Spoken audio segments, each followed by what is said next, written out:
Painter Arcimboldo rose to fame with his portraits of human heads, made entirely from compositions of fruit, flowers, and vegetables. Certain goldsmiths did the same, fashioning jewelry in the form of antique gods or wild animals. They did this by combining gold, precious stones, and pearls. But not just any pearls. You're listening to Voice of Jewels, a podcast from L'École School of Jewelry Arts, supported by Cleef Arpels. Unveiling the stories and secrets behind history's most fascinating jewels.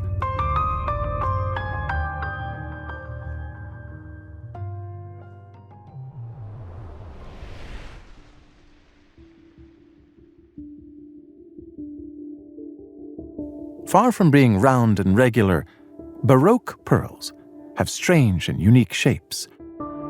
Long considered wonders of nature, they inspired goldsmiths throughout the Renaissance and into the Baroque and Neo-Classical periods. Maria Luisa de Medici, known as the last descendant of the House of Medici, had a passion for such pearls. 1695, Düsseldorf, Germany. The halls of the castle on the banks of the Rhine are abuzz with the latest gossip. This is the residence of Maria Luisa, the only daughter of Cosimo III de Medici, the Grand Duke of Tuscany. Her older and younger brothers have not fathered any children, and never will.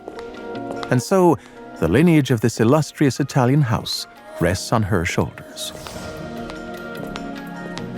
Despite short-lived hopes of her marrying Louis XIV, Maria Luisa was finally wed before God to the Elector Palatine Johann Wilhelm from the Neuburg-Wittelsbach dynasty. Theirs was a sumptuous wedding, and their union was, above all, a love match. But since their wedding day, the court has waited with bated breath for the announcement of some joyous news. Finally, that moment seems to have come. Maria Luisa sits in her spacious bedroom. She watches the moving clouds through the window, overwhelmed with happiness. Yes, she muses, my child will inherit this castle and all its titles, the fortune of the Florentine princes, and of course, the vast collections of art and painting. Of these, her favorite is the remarkable collection of Baroque pearls. Begun by her ancestors, she has lovingly added to it over the years. It's really in the word, Baroque, the definition of the word, that we find the incarnation of the importance of the Baroque pearl. Inezita Gay-Eckel, jewelry historian and professor at L'École School of Jewelry Arts. Because after all, we all know Baroque art, Baroque music, the Baroque movement in literature and everywhere. But do we all know that the word comes from the word for a pearl? The Baroque pearl was important enough that it develops its own word, and the word changes history, really.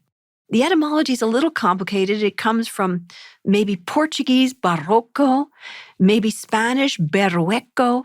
The fact is, it means wavy. It means like a wave. Now, why was the word so important for the pearl? Because the pearl, which is an anomaly anyway, the pearl is rarer than rare. A mollusk doesn't want to produce a pearl. It produces it by an incredible accident or miracle of nature, depending on your point of view. When it creates a Baroque pearl, it's completely unique. It's completely a one object. And that means that whatever the shape is can inspire any creative jeweler to create an object of art, especially a creative pendant. Now, in the time of the Renaissance, and particularly after the new wave of pearls coming from the Caribbean islands, from islands with names like Margarita in South America, there were more opportunities for creative jewelers to create these fantastic creations.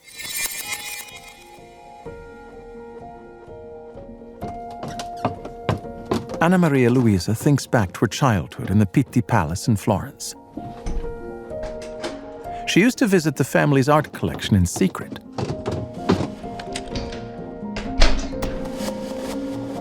She would marvel at the superb paintings, the sculptures, and the endless array of sumptuous objects. But what she really loved the most were the strange pearls used to create many types of astonishing compositions. She can still remember pearls shaped into the torso of a prince, the shell of a turtle, the bust of an ancient god, a sea monster, and even a violinist.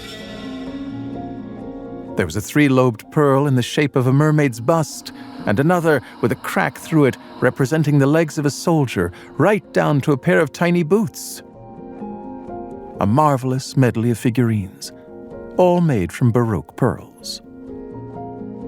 These childhood memories sparked a true passion. Ever since Maria Luisa de Medici had moved to Dusseldorf, she began to create her very own menagerie of Baroque pearl jewels and objects. The fact is that if you were a crowned head in Europe, if you were an aristocrat, a king, a queen in Europe, you wanted creations made with Baroque pearls. There was competition, there was collection, beautiful collections, and you could still find vestiges of those in the Green Vault in Dresden, in the Victoria and Albert Museum, in the Louvre, in the beautiful Kunsthistorische in Vienna. You can find, of course, a unique collection, really a pilgrimage for anyone who's interested in Baroque pearls, in the collection of the last of the Medicis, this woman who invested her dreams really into these pearls and whose husband presented her with them as really a gift of love and a gift of bringing their dreams to life. She's startled by a knock at the door. Maria Luisa turns to her reflection in the mirror. She is tall, dark-haired, her complexion fair, her eyes expressive, and her teeth as white as ivory. Most importantly, though, she is radiant with happiness. The door opens. Her attendant enters, a small package in her hands. Maria Luisa smiles. She has been expecting a wonderful surprise. Several weeks ago, her husband, Johann Wilhelm, was called to Holland. But ever since her pregnancy has become more concrete, Johann Wilhelm has been showering his adored and beloved Electress with attention, regularly sending small gifts from Amsterdam. Maria Luisa reads the note, opens the box, and cannot help but gasp upon discovering its contents. The box contains a small cradle, a miniature cradle measuring just 4 or 5 centimeters. It is made of gold filigree, with 4 pearl-studded handles and 2 gold rockers, allowing it to move from side to side. Inside the cradle lies a large Baroque pearl, resembling a duvet or eiderdown, slightly bluish in color. On top, made from another similar but smaller, partially engraved bead, she spies the head of a newborn. A perfect pearl, resembling a newborn's tiny, adorable face. A tear rolls down her cheek. What a magnificent gift. She is deeply touched.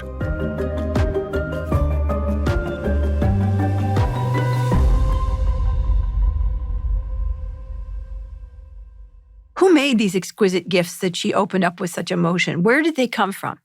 With very few exceptions, it's extremely difficult to say which country they came from because these were international styles. The popularity was huge with these waves that went from decade to decade, but the popularity was enormous. So was it made in Dresden? Was it made in Amsterdam? Was it made in Paris? Was it made in Nuremberg? Was it made in Florence? It's very difficult to know if you don't have the designs to trace it and if you don't have records from the original provenance and buyers.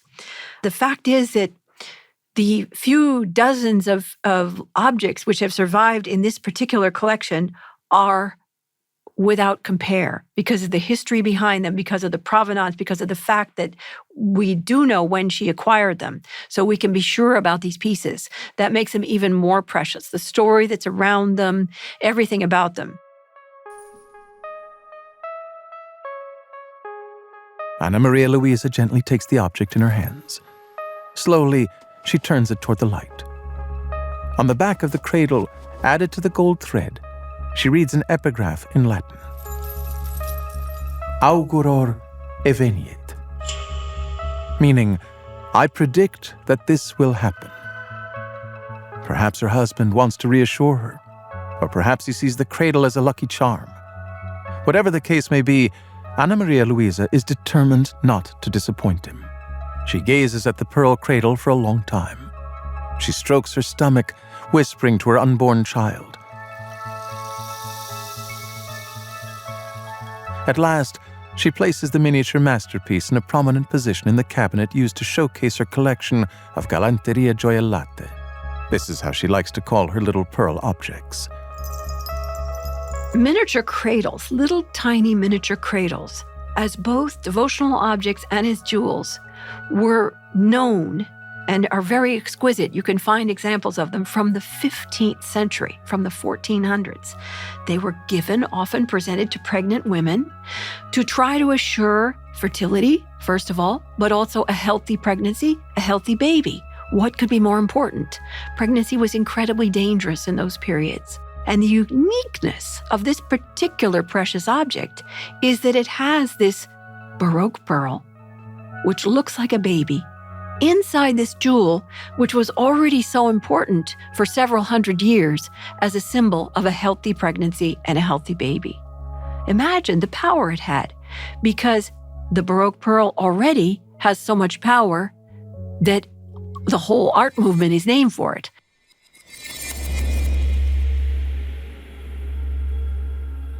No one knows how she lost the baby, neither this time nor the following ones.